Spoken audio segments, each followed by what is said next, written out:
افسوس کی بات اس طرح ہے کہ دنیا جس شخصیت کو قدر کی نگاہ سے دیکھتی ہے، ہمارے ملک میں وہ شخصیت رہتے پاکستانی ہیں، اس کی قدر ہم نہیں کر پاتے. ہے نا افسوس کا مقام. مولانا طارق جمیل سے اختلاف ہو سکتا ہے، کسی کو بھی کسی کی رائے سے اختلاف ہو سکتا ہے، آپ کریں اختلاف، لیکن حال ہی میں جس طرح ان کا میڈیا پر ٹرائل کیا گیا، اس کو اختلاف نہیں کہوں گی میں، یہ میڈیا پر ٹرائل کیا گیا، ان کو بے عزت کرنے کی کوشش کی گئی، لیکن کیا کہتے ہیں، میرا دین کہتا ہے، میرا ایمان کہتا ہے، وَاتُوِعُ الذُّ مَن تَشَاءُ، عزت تو اللہ تعالیٰ کی ذات دیتی ہے.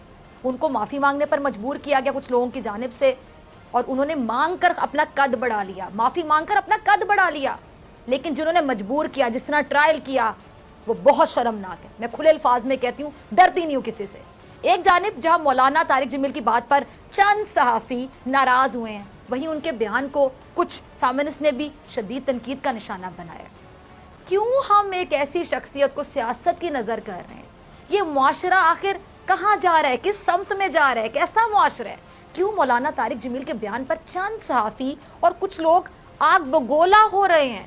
اسی پہ بات کرنے کی آج کوشش کروں گی. ہر ٹاپک پر کھل کر بولتے ہیں، بڑے دبنگ ہیں. معروف ڈرامہ نگار میرے ساتھ موجود ہیں، خلیل الرحمان قمر صاحب، اور ساتھ ہی موجود ہیں بڑا دبنگ صحافی، خصوصی نمائندے جو میرے پروگرام میں ہمیشہ جن کو دیکھنے، صدیق جان، جو کسی سے ڈرے بغیر ہمیشہ حق سچ کی بات کرتے ہیں. آپ دونوں کا بہت شکریہ جوائن کرنے کے لیے. خلیل صاحب چونکہ بڑے ہیں، میں ان سے گفتگو کا آغاز کروں. خلیل صاحب، مولانا صاحب نے بات کی، جھوٹ کے حوالے سے بات کی، پھر بے حیائی کے متعلق بھی انہوں نے بات کی، اور اس بات پر اتنا بتنگڑ بن گیا کہ کچھ لوگوں نے ان کو آئینہ دکھانے کی ٹھانی، کچھ لوگ ناراض ہو گئے، کچھ لوگوں نے تنقید کی. اور سوری ٹو سے، تنقید اور سوال میں اور کسی کو ذلیل کرنے میں اپنے الفاظ بڑا سوچ سمجھ کے بول رہی ہوں کہ ایک عالم دین کی آپ پگڑی اچھالنے کی کوشش کرے تو اس کو آپ سوال نہیں کہیں گے. آپ کیسے دیکھتے ہیں پوری سچویشن کو؟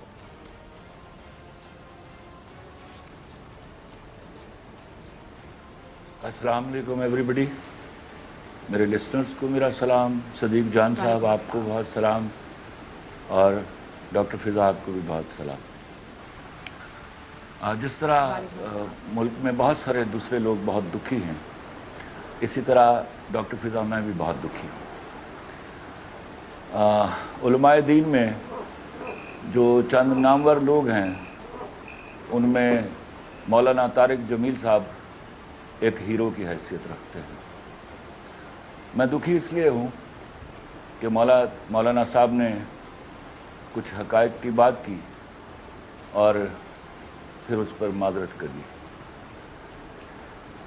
اتنے بڑے ہیرو کا سر جھک جانا میرے لیے تکلیف کی بات ہے.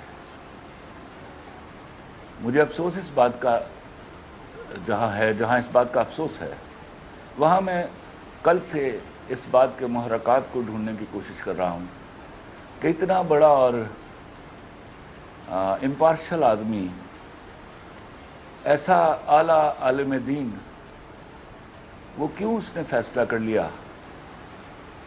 اس کے پیچھے کیا محرکات تھے، کیا مصلحتیں تھیں؟ شاید وہ یہ سوچ رہے ہوں گے کہ ملک آلریڈی ایک بہت بڑی وبا کا شکار ہے، ملک میں آلریڈی بہت سارے مسائل چل رہے ہیں، ملک میں آلریڈی بہت ساری شورشیں چل رہی ہیں، تو میں ایسی کوئی بات کو آگے نہ بڑھنے دوں جس سے ایک نیا شوشہ کھڑا ہو جائے اور پھر عالمی میڈیا کو کچھ بات کرنے کا موقع ملے. میں نے اس سارے تناظر میں پچھلے 15-20 دنوں سے میں بڑے باریک بینی سے دیکھ رہا ہوں کہ یہ اینکرز جو ہیں، یہ کیا سچ مچ صحافی ہیں؟ اور اگر یہ صحافی ہیں سب کے سب، تو کیا یہ کوئی مافیا ہے؟ کیا ہم یرغمال بن چکے ہیں؟ یہ صحافت کا تھانے داری نظام چل رہا ہے یہاں. اگر یہ سچ بولتے ہیں تو آئیے ذرا کڑیوں کو ملانے کی کوشش کرتے ہیں. جس زمانے میں میرا کوئی کام نہیں رہا بول کے ساتھ، لیکن مجھے آج یہ کہنا پڑتا ہے، جس زمانے میں بول کو ڈبونے کی کوشش کی جا رہی تھی، تو کون کون سا اینکر ہے جو وہاں سے تنہا لے کر بول پر بھونک نہیں رہا تھا؟ تو کیا اس نے بعد میں معافی مانگی تھی؟ ایک تازہ ترین واقعہ ہوا تو میں نے دیکھا جیسے پاکستان کا سب سے بڑا مسئلہ تو اب شروع ہوا ہے.